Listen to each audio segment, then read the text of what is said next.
The remainder of the semester, we will cover the three kingdoms sometimes called crown eukaryotes. These are the kingdoms which are good kingdoms, in that they are clades that share numerous synapomorphies. The second unit for this semester will be dedicated to the plants. Unlike trypanosomes or forams or mycoplasmas, you have encountered plants before. So you have a higher baseline of knowledge, which should be helpful.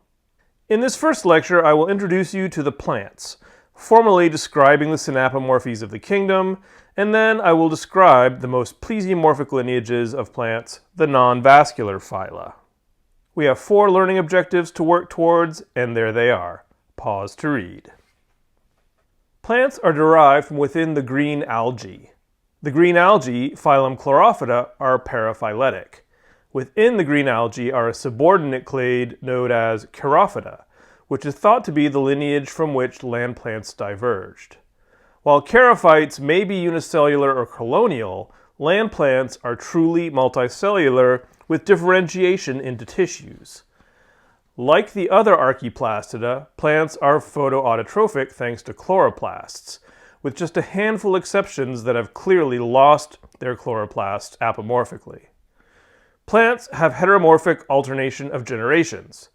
To recap, that means they will perform mitosis both as haploid and diploid cells, and there is always a haploid multicellular form, the gametophyte, and a diploid multicellular form, the sporophyte. The gametophyte produces gametes by mitosis, and the sporophyte produces spores by meiosis. Heteromorphic means the sporophyte and gametophyte are different in structure and appearance. We can always tell whether we are looking at the haploid generation or the diploid generation. We will draw life cycles for several plant phyla, so be prepared to see both the sporophyte and gametophyte. This will be of paramount importance. Plants are terrestrial or secondarily aquatic. Unlike their green algal forebears that may live entirely in marine or freshwater habitats, the great majority of plants are intolerant of permanent inundation. All plants have cell walls made of the structural polysaccharide cellulose, and in plants with secondary growth, another polymer called lignin is also found. Plants do not have the power of locomotion, at least not in the way animals move. Their dispersal is by passive means or by growth. And as a last note, the embryo, the new sporophyte developed from the zygote, is protected by haploid gametophyte tissue. For this reason, some taxonomists call the kingdom of land plants Embryophyta. There are 12 recognized plant phyla for which I will hold you accountable. These 12 phyla can be arranged into 4 major groups. 2 of them are clades, and 2 of them are grades, due to paraphyly. Once again, we are seeing that defining groups based on symplesiomorphies produces grades. These groups are the non-vascular plants, to be discussed in this lecture, then the seedless vascular plants, also known as vascular cryptogams, then the naked seed plants, gymnosperms, and the largest group of plants, the angiosperms. Here we see a phylogram of the plants with the 4 major groups represented. Something new that we see on this phylogram is an actual timescale showing hypothesized ages for the divergences within. As you can see, the order I proposed in the previous slide reflects the order in which we'll explore these groups. And you should recognize that the non-vascular plants are a paraphyletic group, as are the seedless vascular plants. The gymnosperms and flowering plants, or angiosperms, they are clades. The non-vascular plants have been known as the bryophytes, with a lowercase b, as we will see in a moment. There are 3 phyla living right now. The opposite of extinct is extant. With all plants, we need to consider how alternation of generations occurs. In non-vascular plants, the gametophyte is the dominant generation, the thing we think of as the typical plant.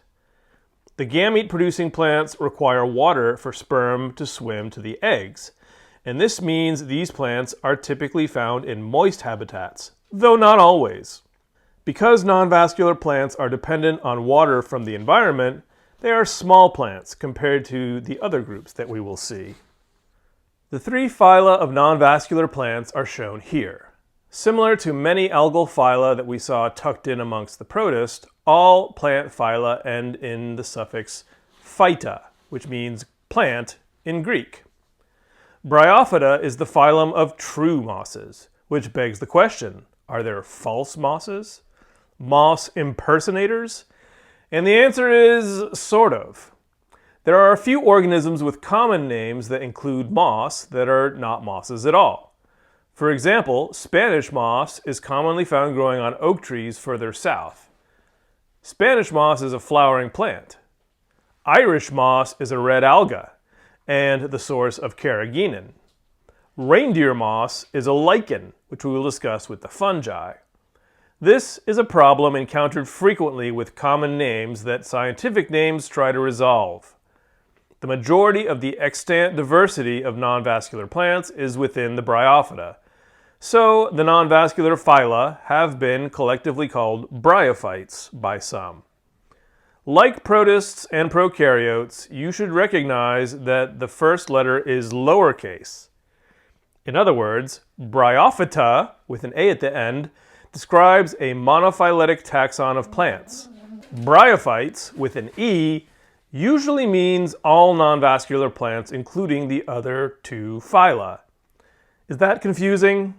I will try to stick to calling these three taxa non-vascular plants to be less confusing. Hepatophyta is another phylum of non-vascular plants with the common name liverworts.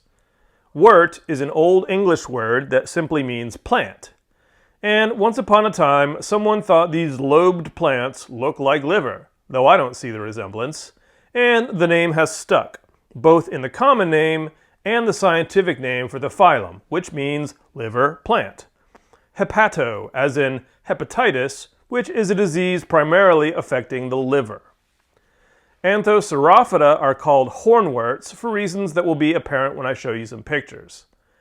That is the smallest of the three phyla in terms of diversity, with only about 100 species, so we will begin with the hornworts, or Anthocerophyta.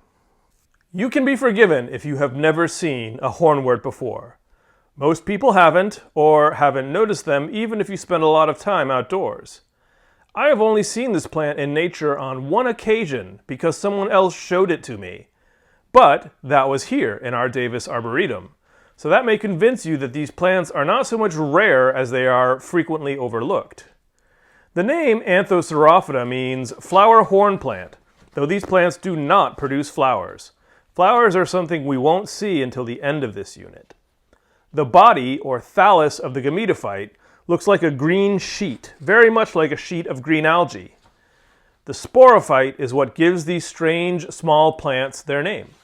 They resemble a green photosynthetic horn as they develop. When they are mature, they split open to release the spores within, a process known as dehiscence.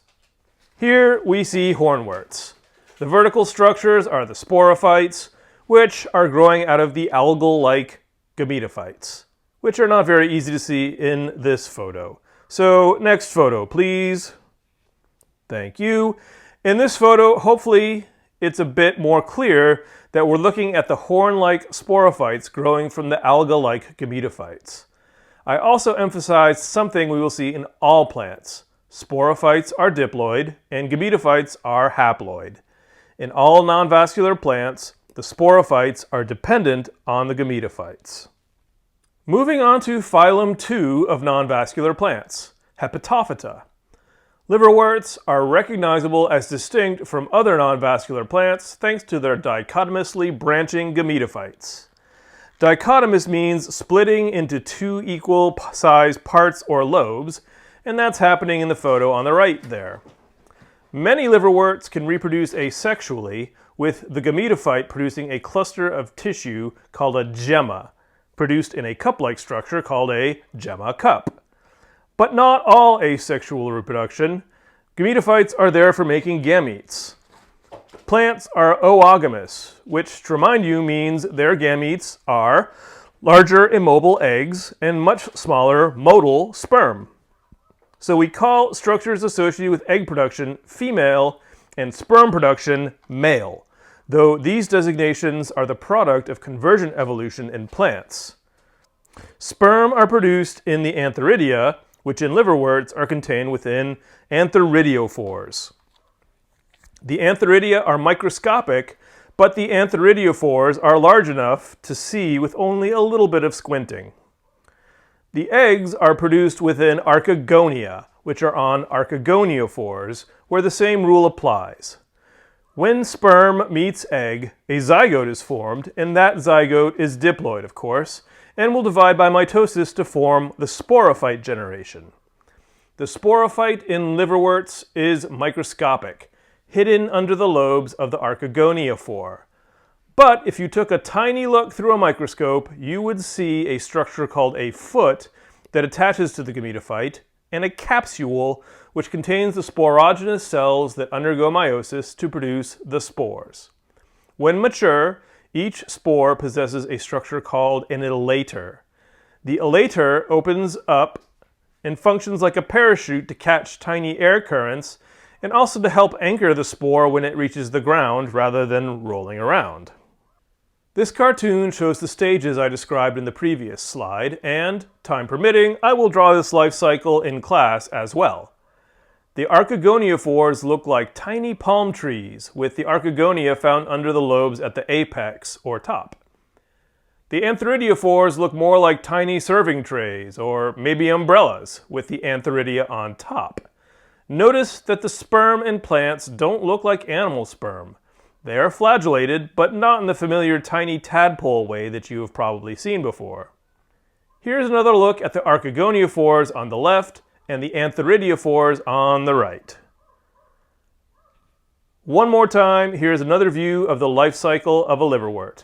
Pause to take a look. The third and final phylum of non-vascular plants, the largest phylum of non-vascular plants, is Bryophyta.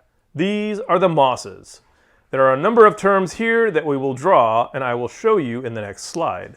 So I would come back to this slide after we draw it. And here we have the complete life cycle of true moss. As with the other non-vascular phyla, it is important to recognize the dominance of the gametophytes. The sporophyte depends upon the female gametophyte. Mosses are the most familiar of the non-vascular plants, often growing unwarranted on rocks, concrete, and in other harsh habitats.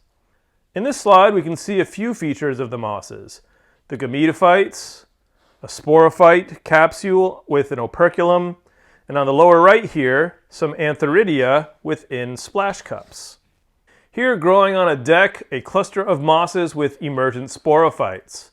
The capsules covered by calyptry, torn away from the apices of the archegonia. One last time, this list of terms found in association with mosses. Can you label them, all on your drawing of the moss life cycle? Do you know whether the structures are haploid or diploid? Because you should! And that brings us back to the learning objectives for non-vascular plants. The name suggests to us what the next step in plant evolution will be. The next leap forward? Vascular tissue.